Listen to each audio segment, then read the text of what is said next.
Isn't it true that all of us in this room at some point in our life have probably wondered if the stories of Jesus' life and all the miracles that he did and the Bible and all of that, is it really true, or was it fabricated? Is it just a story? Did somebody just make this up and try to use it to manipulate us and try to make us do good things instead of bad things? And regardless of your walk with God and how long you've been walking with God, or maybe just exploring, maybe wherever you're at on the map with Jesus, we've all of us, I think, in this room, in all honesty, wondered if Jesus is real and the resurrection was real. Because all we have to go by is the Bible. You say, Pastor, you just use the Bible to defend the Bible. Well, understand this about the Bible. The Bible is eyewitness accounts. And so if you say, look, I don't believe the Bible, I can go along with that. But what you're really saying then is, I don't believe eyewitness accounts to the event. Then I would take debate with that. And so I use Scripture because Scripture is people that were eyewitnesses to the things that we're going to read about this morning. And they wanted to answer the question that all of us have: who is Jesus, and who is Jesus to you? Because see, a lot of us want to know if Jesus is real, if he's alive, and if he really did come here. It wasn't about just starting a religion. You understand that Jesus didn't come here to start a religion. If we were here today to say Jesus started a religion based upon his teachings, it would be a little bit preposterous and hard for us to grip that whole thing. If we didn't believe in the resurrection of Jesus Christ, then the story of Jesus is really up for debate. But the resurrection of Jesus Christ was a historical event that a lot of people saw. Without the resurrection of Jesus Christ, we really come to where culture is today, that if you ask people who they think Jesus is, and maybe you're one of those people today that say, I think Jesus was a great philosopher. He was a revolutionary. He was a good teacher. He was a moral person. He was a great leader. But I don't really know if Jesus was the resurrected Messiah. And here's why I believe it's so important for us to embrace the resurrection of Jesus Christ. Because without the resurrection, there's really no point in going on. If there's no resurrection in Jesus Christ, then life has no meaning and no purpose. It's just another day, it's another paycheck, another week, another month, another year goes by, and there's really no purpose to anything that we go through in life. But the resurrection of Jesus Christ brings meaning to the seemingly random things that happen in our life. The pains, the problems, the difficulties, the challenges. If we believe in the resurrection of Jesus Christ, suddenly, when you filter everything that you go through in life through those things of the resurrection, suddenly you understand there's a reason for the things that I go through, a meaning and a purpose. But we have to tie it to the resurrection. If you don't, it has no meaning. It's a little bit like let's say your wife is planning for you a birthday party, and you don't understand that there's going to be a secret party. It's a surprise party. You come home one day, and as you walk in the door, you can hear your wife on the phone, and she's saying, "Yeah, he can never find out. We don't want to tell anybody about this." And she hangs up the phone. And then she turns around, "Oh, hi, honey." And you've been monitoring the credit card, and you see that she's been buying things and spending things that she can't explain. There's been little things that she's been doing with the credit card, and she doesn't, and she kind of is making up the story. The next time you come home from work, once again, you can hear voices in another room, and then you hear somebody slip outside the back door of your house. How many know, if you don't know the context of all of it, your mind starts to draw some conclusions. She's having a good time with somebody else and not me. But then one day when you come home from work and people jump out from behind the couch, surprise! Suddenly, the party gives relevance to the events. It's the same way with the resurrection of Jesus Christ. When you know that there's a resurrection, now you know there's a purpose and a reason for the things that you go through in life. If this religious movement that we're a part of today was just based upon the teachings of Jesus, think about this. Come on, think about this for a little bit. There would be no church today. Think about some of the teachings of Jesus that he gave. We're supposed to love our enemies. Come on, how many of you know you have a hard enough time loving people that you like, right? In another place in Scripture, he says we're supposed to pray for people who persecute us. I don't always get around to praying for you as much as I should, let alone people I don't like. And then there's the whole, if your eye causes you to sin, gouge it out thing. Really? You want me to do that? See, if it was just based upon the teachings of Jesus, you wouldn't be here this morning. We'd all be home doing something else, watching golf on TV. I don't know. Without the resurrection of Jesus Christ, there's no purpose for the things we go through. We would just think, well, life is meaningless. It has no purpose. It just is kind of the circle of life. One more day, one more week, one more month. Eventually we die, and that's it. But there's more to it than that. There's a lot more to it than that. Because if there's no resurrection of Jesus Christ, then the random things that Jesus did, said, and witnessed have no purpose. And there's no purpose for the things that you endure and go through. Because let's just be honest. Today when you're in church, it's an Easter Sunday. You're here together with family. We're anticipating some great times. But we know that even in the midst of all of our family times, there's some things going on in family that aren't always good. There's problems in the marriage. There's difficulties in relationships. Somebody's not here because something happened since Easter last year or since Christmas. There was a divorce, there was a breakup, and it's just going to be awkward at the table because they're not going to be there. Or suddenly now there is a relationship, and so got married after this happened, and we weren't beyond that divorce, and now we got some stranger sitting at our table, and we're supposed to act like we like that person. All these things go on. Some of you have lost your jobs in the last few months. We look at things going on in the political scene and around the world, and we go, there's got to be more to it than all of this. And there is. And it surrounds something called the resurrection of Jesus Christ. Understand that Christianity wasn't built on the teachings of Jesus. It was built upon something that happened on the third day. That's where Christianity began. Something that happened on the third day. We're going to read about this if you want to follow along, if you brought a Bible or a device with you. We're going to go to the New Testament book of Luke chapter 24, Matthew, Mark, and then Luke. You'll find it, the third Bible in the New Testament part of your Bible. We're going to read a story about people so much like yourself that they didn't even believe in the resurrection of Jesus either, and we're going to see it as we start reading this story.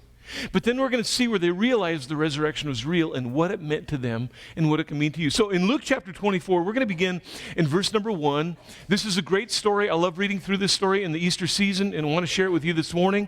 It begins this way in verse number 1, very early on Sunday morning. Now this would have no relevance to you. That's why you're at the 10 o'clock, not the 8:30 service, right? Very early on Sunday morning, the women went to the tomb. Now, we're going to find out who some of the women are as we keep reading the story. They went to the tomb taking spices that they had prepared. Now, let me ask you this. Why did the women go to the tomb where Jesus was buried? Because they thought Jesus was still dead. They didn't expect a resurrection. They thought Jesus was still dead. They went there because they thought he was still in the tomb. They didn't believe, they didn't really comprehend the whole thing about, and on the third day I'm going to rise again from the dead. All the followers of Jesus weren't standing outside of the tomb early on Sunday morning with a countdown clock. 10, 9, 8. I mean, it was over. Jesus had hung on the cross. The Romans had crucified him, and he was dead, and now he was in a grave. They thought it was over. Verse number 2.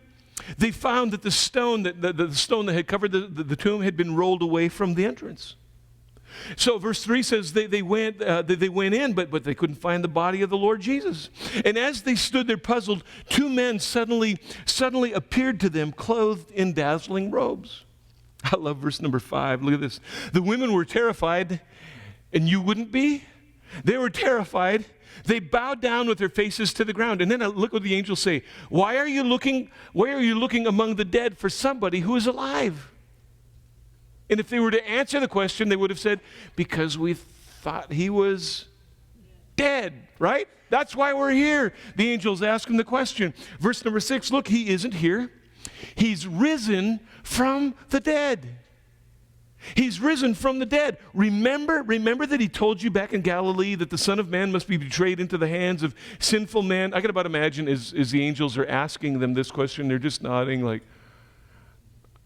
no, but he's going to be betrayed into the hands of sinful men and be crucified, and that he would then rise again on the third day. Verse 8 says, then they remembered that he had said this. Do you know why then they remembered? Because it didn't fit their story. They knew about Abraham and Isaac and Jacob and the sons of Israel, and Father Abraham had many sons. Many sons had Father Abraham. Come on, let's sing it again. No, I'm just kidding. They knew about Moses. They knew about Elijah. But this whole thing that Jesus said about being betrayed, and the whole thing, is like, that just was such a foreign concept to them. I think it just kind of went over their head and it didn't really sink inside. So very early on Sunday morning, they're at the tomb looking for Jesus because that's where they thought he was. Verse number 9, once they get this news, they rushed back from the tomb to tell his 11 disciples and everyone else what had happened.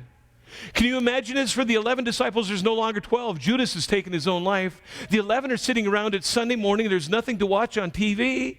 So they're just kind of wondering, what do we do? Jesus is dead. For the 3+ years that he was around, it was a great ride. We had fun watching him do all these miracles and listening to his teaching. But now he's dead. So what do we do? So the 11 are just sitting around channel surfing, just trying to figure out what to do. Suddenly, in through the door comes these women telling them what they had seen. You understand that these guys didn't expect a religious movement to begin on the death of Jesus Christ. They thought it was all done, it was all over. Would you believe if somebody was in your life and said, look, here's what I want you to know. I'm going to get crucified, and then on the third day, I'm going to rise again from the dead.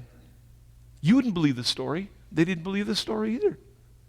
They just thought it was done, that it was finished. Verse number 10 says that it was Mary Magdalene, Joanna, Mary the mother of James, and several other women who told the apostles what had happened. So here comes maybe 7 to 10 women rushing into the room. They've just come back from the tomb where Jesus was no longer buried. Okay, we were in, and there was 2, and Jesus, and all of them are just telling their own story. And look at the rest of the verse. But the men are listening to this whole thing, but the whole story just sounded like nonsense to them.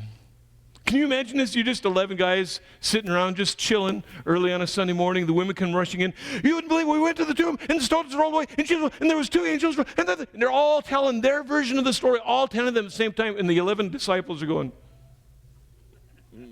just kind of looking at each other like, okay, yeah, that's them early morning people. Obviously they had a triple shot. I don't know, so. Verse number 12 says, however, Peter wondered if there's maybe a glimmer of truth to what they were telling. He jumps up and he runs to the tomb. Stooping in, he peered and he saw the empty linen wrappings. And then he went home again, wondering what had happened. Do you remember there was another time, maybe you've heard this preached before, when Peter's standing with the other disciples there and Jesus, he says, who do people say that I am? I dare you to try that at work on Tuesday, right? Just go into the break room and say, what do people say about me? Okay? And Peter stands up, inspired by God, and said, you're the Messiah, you're the Christ, the one who's come to redeem all people. And Jesus said, yep, that's true. God's revealed that to you. But understand something, Peter. I'm going to be crucified, betrayed by man, and hung on a cross, and on the third day I'm going to rise again from the dead. And Peter goes, no. We don't ever want that to happen. And Jesus says to Peter, get behind me, Satan. It's like, okay, And I think Peter had to go check this out for himself. I think Peter had to go see if Jesus was really alive. Now the story shifts a little bit. The story shifts. If you're watching a movie, we've just gone from the scene inside the house where the 11 are there and the women come in and they're telling their whole story and Peter jumps up and he runs out the door. Then we fade to black, and as the next scene opens, we're out in the countryside. And verse number 12 says, that same day, it's a Sunday. 2 of Jesus' followers were walking to the village of Emmaus, 7 miles from Jerusalem. Some of you, you know what? That's a miracle for some of you. You haven't walked 7 miles anywhere, right? These guys are walking 7 miles to the next town. It says in verse number 14, as they walked along, they were talking about everything that had happened. And that word talking in there, in the Greek, it's a unique word that really kind of means throwing back and forth quickly. It's like they're just talking, they're just rattling on. Man, you do the whole thing in the middle, just going on and on about this story about Jesus. They're talking excitedly about it. Verse 15, as they talked and discussed these things, Jesus himself suddenly came and began walking with them. And I don't get this next part, but God kept them from recognizing him. So I don't know how they were kept from recognizing them. We've all kind of talked to somebody and then they left the room and then somebody says, oh, you were talking to George. Oh, yeah, that's who that was. Kind of the whole lights came on. And understand the resurrected Jesus looked different than he did prior to his crucifixion. So they're walking along on this road. Verse 17 says, he asked them, what are you discussing so intently as you walk along? And then it says they stopped short, sadness written across their faces. Why were they sad? Because they thought Jesus was dead, right? Verse 18, then one of them, Cleopas, so we don't know the name of both of them, but we know that one of them, his name was Cleopas. He replied, you got to be the only person in Jerusalem who hasn't heard about all the things that have that have happened here the last few days. Like, where were you? What rock did you crawl out from under? I mean, the whole town is abuzz. It's all over Facebook. They've been tweeting about this whole kind of thing. It's just like, where are you? Must be Amish. I don't know. But anyway, so I'm sorry if I offended somebody just there. But verse 19, Jesus then, the humanity of Jesus, he just kind of plays along with this thing. Verse number 19, what things, Jesus asked? Well, the things that happened to Jesus, the men of Nazareth, they said. And then this is funny, as they started walking along the path, they started telling Jesus about Jesus. It's kind of great. In fact, when we get to the next verse, we're going to see what Cleopas and this other guy thought about Jesus. And maybe what they thought about Jesus is what you think about Jesus. In fact, what they thought about Jesus at the time, I think, has a little bit of reflection of what culture thinks when they look at Jesus. Verse 19 says, well, he was a prophet who did powerful miracles, and he was a mighty teacher in the eyes of God and all the people. Verse 20 says that, but our leading priests and the other religious leaders, the people who should have known better, you know what they did? They handed him over to be condemned to death, and they crucified him. Verse 21, we had hoped that he was the Messiah and had come to rescue Israel. This all happened 3 days ago. I think that's exactly where our culture is today. They hoped Jesus would have the answer. If Jesus was really real and alive and true and everything that church talks about and the Bible talks about, then why is there war? Why is there disease? Why is there famine? Why is there genocide? Why doesn't God just show up on the scene and do something about it? But they've missed it. Because nearly 2,000 years ago, he did. He sent Jesus. People just chose not to follow Jesus, and so we're left with the problems of humanity today. And to Cleopas and this other guy, they're saying, look, we really hoped that when Jesus came on the scene, we hoped that he was going to kick the Romans out. We hoped that he was going to build a castle, and he'd sit on the throne, and he'd feed the people miraculously like he did that day on the hillside with the loaves of bread and the fish. That's what we really had hoped, but now he's dead. They continued their story in verse 22. Well, then some women from our group of his followers were at the tomb early this morning, and they came back with this amazing report. They said his body was missing and that they had seen angels and told them, Jesus is alive. And some of our guys, they ran out to see, and sure enough, his body was gone, just as the women had said. To which Jesus was probably going. And there's evidence of that in the next verse. Look at verse 25. Then Jesus said to them, you foolish people. You foolish people, you find it so hard to believe all that the prophets wrote about in Scripture? He says in 26, he says, wasn't it clearly predicted that the Messiah would have to suffer all these things before entering his glory? And then verse 27 says, Jesus took them through the writings of Moses and all the prophets, explaining from all the Scriptures the things that concerned himself. So you can imagine this Bible study on the 7-mile journey? I mean, this takes a couple of hours to get done with this, and Jesus starts this Bible story. Well, let me tell you about me. Do you remember this guy named Moses? Do you remember the whole thing started to Abraham, Isaac, and then there's all the 12 tribes of Israel. Remember the whole thing? And then out of that Moses came. Remember the whole thing? Remember the 430 years of bondage? And then God shows up and says, Moses, I want you to deliver my people, and to get out of this country, you need to slaughter a lamb without blemish or defect. Take the blood from that lamb, put it over the door, so when the death angel comes to kill the firstborn of Egypt, you're spared, and you have freedom and liberty and hope as God sets you free from that country. Do you remember that whole thing? I remember, of course we know that whole thing. And then do you remember the prophet Isaiah talked about one who would come and be bruised for the sins of people, would have to hang on a cross, and people would be healed? Do you remember what the prophet said? Well, that's me. I don't think they were still getting it. Jesus said, look, the death part, that had to happen, but that's not the end. I'm not just a prophet. I'm not just a teacher. I'm the risen Jesus, the Messiah. Do you understand this? I came into the world to give hope, to give freedom, to give purpose for all the randomness of the things that happen in people's lives.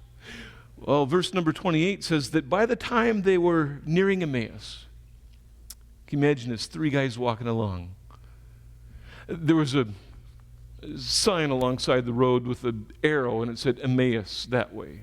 And the 3 of them get there, and it says that when they got to Emmaus, nearing the end of their journey, Jesus acted as if he was going on. I don't know why.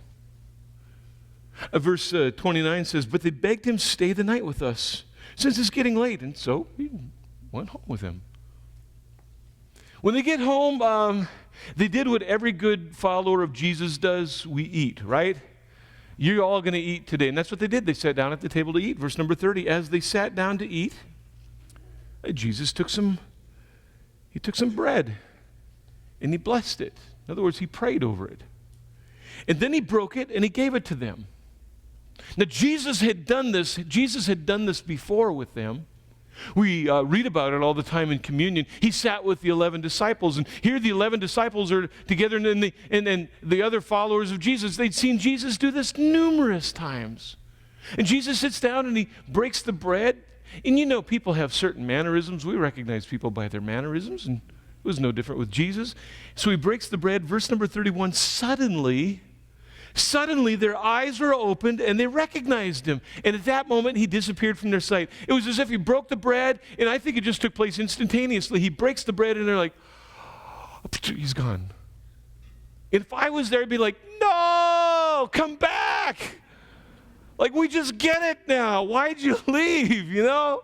And then I love the response, verse 32. They said to each other, didn't our hearts burn within us as we talked on the road and he explained the scriptures to us? Now, if I was the disciple being asked that question, I would have said, I knew it was him all the time. I just wanted to see if you knew, you know? I mean, I knew it was him. I mean, it's like, duh.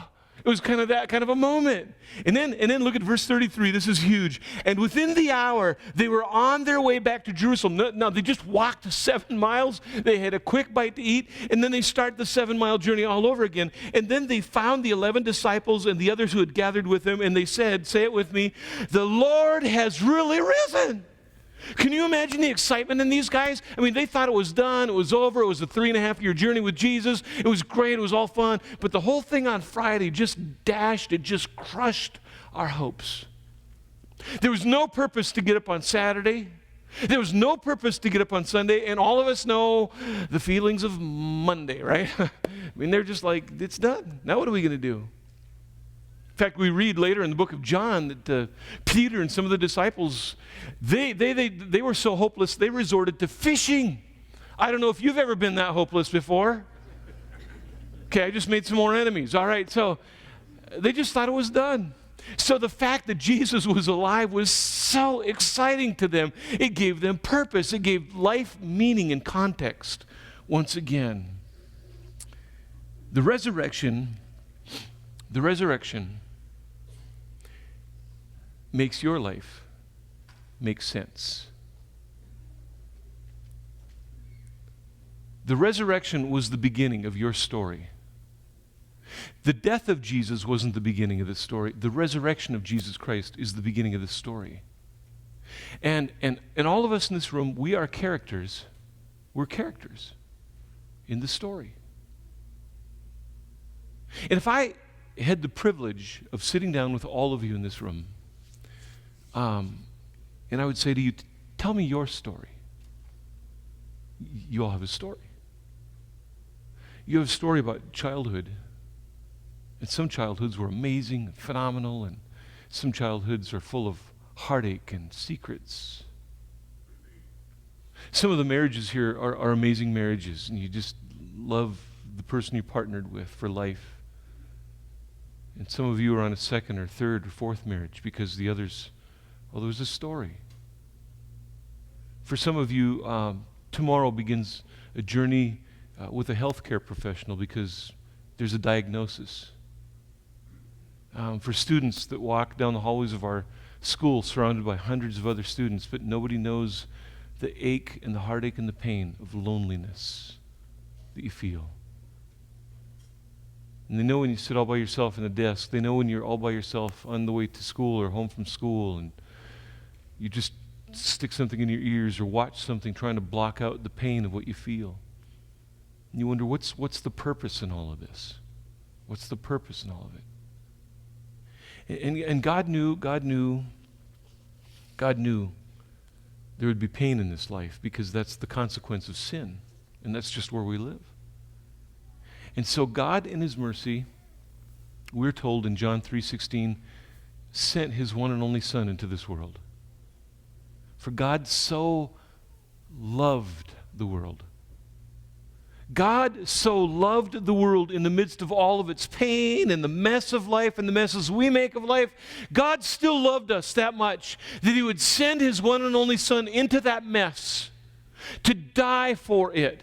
That whoever would hook up, link up, connect with, put faith in, trust, believe, follow that Son would never die, but have everlasting life. You say, well, wait. We do die. But understand, the death that we experience in this physical body is simply a transition into something else. It's a transition from this present reality into a better reality. And I think the moment that we transition from this life to next is going to be a little bit of a moment very much like the disciples experienced with Jesus at the table. You know, one moment we're just standing in line, waiting to pay for our groceries. And the next moment we made it. We're here. Now, all of us have thought that while you're standing in line somewhere. Wouldn't it be great if Jesus, look, if you're a student, you're going, I've got a test on Tuesday. Jesus, please come, right? That's going to be an answered prayer for somebody sometime. You're going to get there, oh, it is real. I don't have to take the test. Yay, you know? For some of you, you're going to be sitting in the chair waiting to get the syringe to begin the chemotherapy. Oh, Jesus, come. And somebody's going to experience that. The resurrection of Jesus brings context to the pain and the problems and the difficulties and the challenges that we face in our life. There's a purpose in all of it. Your identity did not come from Jesus' death. It came from his resurrection. And I can't think of a more exciting day than Easter Sunday to finally yield your heart and your life to Jesus and say, Jesus, all right, I get it.